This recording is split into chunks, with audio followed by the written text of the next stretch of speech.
जय मसीह की मेरे प्रिय भाई और बहनों। देश में आज एक फिर कलाकार आत्महत्या करता है। उसमें पता है सबसे ज़्यादा जो आत्महत्या करने वाले हैं वो पारिवारिक समस्याओं से आत्महत्या की, और कुछ लोग ऋण ना चुकाने के कारण, यानी कि किसी के पास पैसा लेने से लोन ना चुकाने के कारण, किसी की उधारी ना चुकाने के कारण आत्महत्या कर लेते हैं। आज सुशांत सिंह राजपूत जी की वो आत्महत्या पूरे देश को झंझोड़ करके रख दी, क्योंकि एक जवान भाई लगभग 34 साल का अपने करियर पर वो सारा चीज़ देख चुका जो 34 साल में बहुत कम लोग देखते हैं, फिर भी क्यों उनको आत्महत्या करना पड़ा। आपको पता है कौन आत्महत्या करता है? जिनके अंदर संयम नहीं है, जिनके अंदर शांति नहीं है, जिनके अंदर खुशी नहीं है, और जिसके पास कोई व्यक्ति ना हो जो उसके दुख और दर्द को शेयर कर सके, किसी के साथ बांट सके, बता सके कि मैं इस दर्द से जूझ रहा हूँ, या फिर इस प्रकार की मुसीबत है मेरे ऊपर, या फिर ये कष्ट है मेरे जीवन में ये कष्ट है।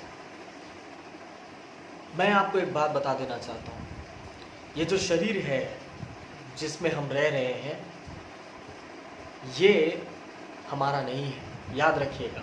सबसे पहला ये हमारे खुदावन परमेश्वर का है, दूसरा ये हमारे माता पिता का है, तीसरा आपकी शादी होने के बाद आपकी पत्नी का और आपके बच्चों का है। हम आत्महत्या करने की सोच लेते हैं और आत्महत्या कर भी लेते हैं, लेकिन एक बात बताऊं, उसके पीछे आपकी बहुत बड़ी हार है। उसके पीछे ये समझ में आता है कि आप जीवन में बहुत बड़े डरपोक थे। आपको एक और बात बता देता हूँ, इंसान को परमेश्वर ने इतनी शक्ति और इतनी ताकत दी है कि वो हर सिचुएशन से लड़ सकता है। बाइबल कहता है 62वां अध्याय भजन संहिता का 8वां वचन कहता है कि परमेश्वर बोलते हैं कि तुम मेरे सामने और खुलकर बताओ, पूरे खोलकर बताओ, तुम अपने पास कुछ मत छिपाओ, जो भी है, जो भी चीज तुम बताना चाहते हो वो बताओ। और यूहन्ना सुसमाचार में परमेश्वर का वचन कहता है कि यीशु मसीह जो है वो आपका और मेरा एक अच्छा मित्र है, और प्रार्थना एक ऐसी ताकत है जो आपको परमेश्वर से जोड़ती है। मेरे प्रिय जवान भाई और बहन, मैं खासकर आप लोग से बताना चाहता हूँ, क्योंकि WHO वर्ल्ड हेल्थ ऑर्गेनाइजेशन कहता है कि जो आत्महत्या कर रहे हैं वो सबसे ज़्यादा 15 वर्ष से लेकर के 39 वर्ष 39 ईयर्स, इस दोनों वर्ष के बीच में जितने भी लोग पाए जाते हैं, इन लोग ज़्यादा आत्महत्या करते हैं। मैं आपसे कह देना चाहता हूँ कि आप अपने नहीं हो, आप कितने बहुमूल्य हो आपको पता है, आप कितने कीमती हो पता है, कि आपको खरीदने के लिए प्रभु यीशु मसीह ने अपना लहू बहाया है, प्रभु यीशु मसीह ने बहाया है, परमेश्वर पिता के इकलौते पुत्र ने बहाया है। तो आप समझ सकते हैं कि आप कितने वैल्यूएबल हैं, आप कितने कीमती हैं। आप इतने कीमती जीवन को नाश करने की सोचेंगे और नाश करेंगे तो आपको क्या लगता है कि आप कभी भी जीवन में अपना मुख, अपना चेहरा परमेश्वर को दिखा पाएंगे? कभी नहीं। प्रकाशित वाक्य 22वां अध्याय में साफ साफ परमेश्वर ने कह दिया कि डरपोक है, जो डरते हैं, जो अपने आप को मारते हैं, जो परमेश्वर की इच्छा के बिना अपने आप को खत्म कर देते हैं, ऐसे लोग कभी स्वर्ग में कदम नहीं रख पाएंगे। और ये भी परमेश्वर कहता है कि तुम्हारी शक्ति से बढ़ करके कोई भी परीक्षा मैं तुम्हारे ऊपर आने नहीं दूंगा। अगर आ भी गया तो उसमें से बाहर निकालने का जो जिम्मा है, उससे बाहर निकालने की जो काम है वो मेरा है। युद्ध तुम्हारा नहीं, युद्ध मेरा है। आपको करना क्या है? विश्वास करना है। आपको मेहनत करिए। अगर आप मेहनत में फेल होते हैं तो कहीं ना कहीं कुछ तो कमियां होगी। अब इसका मतलब ये तो नहीं है कि आप अपने आप को खत्म करें। 139वां अध्याय भजन संहिता, उसमें पढ़िए आप, परमेश्वर की रचना जो है इतना साफ सुथरा, कई हजारों साल पहले लिखा गया ये वचन आपको साफ साफ बताता है कि आप माँ के गर्भ में गिरे तब से लेकर के डिलीवरी होते तक का जो समय है, ये पूरा प्रोसीजर में परमेश्वर आपके साथ था।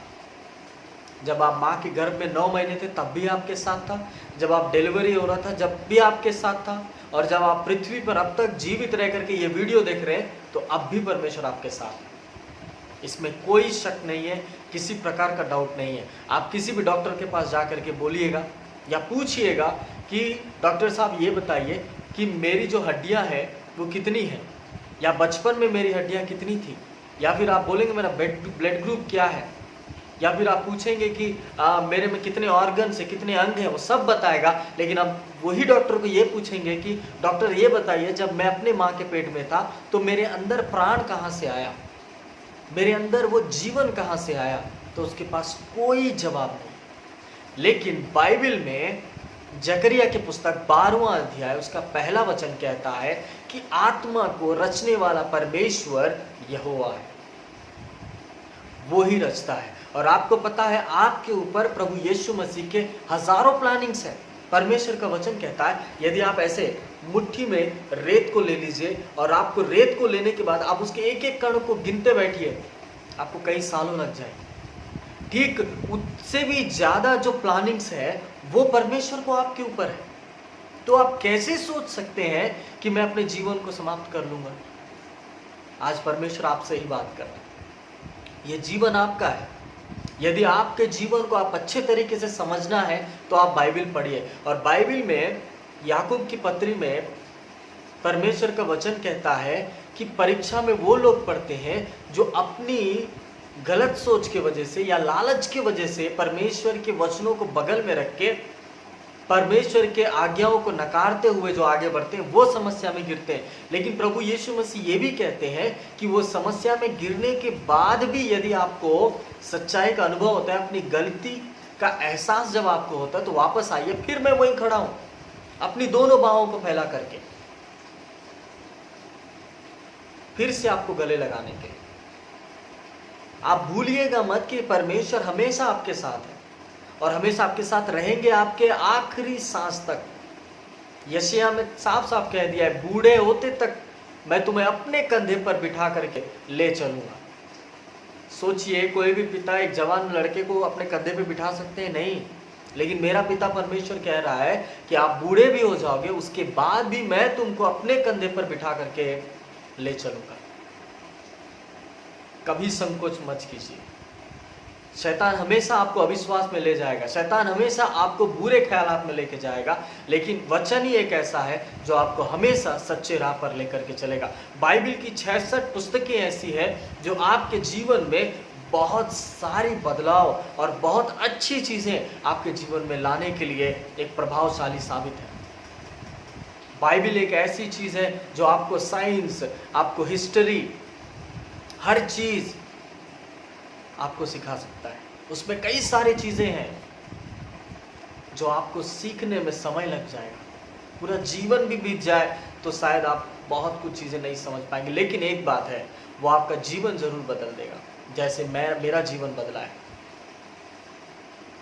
आपका ये जीवन परमेश्वर का है। यदि आप इसे नष्ट करेंगे तो परमेश्वर आपको नष्ट करेगा। अकॉर्डिंग टू 1 कुरिन्थियंस चैप्टर 6, पहला कुरिन्थियों की पत्री 6वां अध्याय में परमेश्वर कहता है, जो मेरे मंदिर को नाश करेगा उसे मैं भी नाश करूंगा, उसका नाश मैं करूंगा। जो मेरे मंदिर को नाश करेगा उसको मैं नाश करूंगा। तो इसलिए मेरे प्रिय भाई और बहन, डरिएगा मत।